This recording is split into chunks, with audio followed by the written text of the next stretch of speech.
the future of like business and our economy and some of the changes that you see coming down, Oh, again, you're a futurist here, right? So it's, yeah. there's a lot that you see going on. And, I think there are people who are excited about the future of work and different things, and others, again, that kind of might be fear-based. So taking and applying the Flux mindset toward that future and those changes, what are some quick things you could inspire people to think about?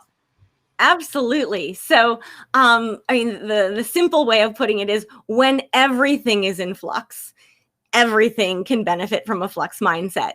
And you sort of start with whichever one of the 8 superpowers piques your interest most. Like, don't even overthink it. Just which one you're like, something spoke to me about just that one sentence.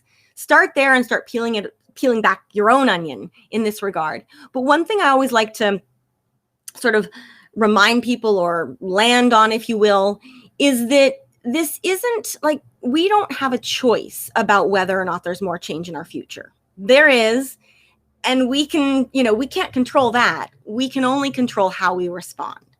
And so when you learn how to open a flux mindset and this notion of reshaping your relationship to change, you find that a future of constant, relentless change is not necessarily a bad thing. It's actually an incredible thing if you have that state of mind that can lean into it. And I know that might sound a little bit trite, but it's really profound when you let it sink in. Because the more you want to control that change, the more anxious it's going to make you, and it ends up being a kind of negative, vicious cycle.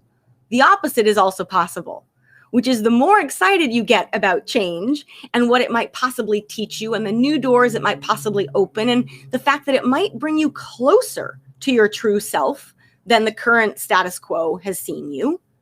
That's incredibly empowering, uplifting, exciting. I mean, sign me up for that future.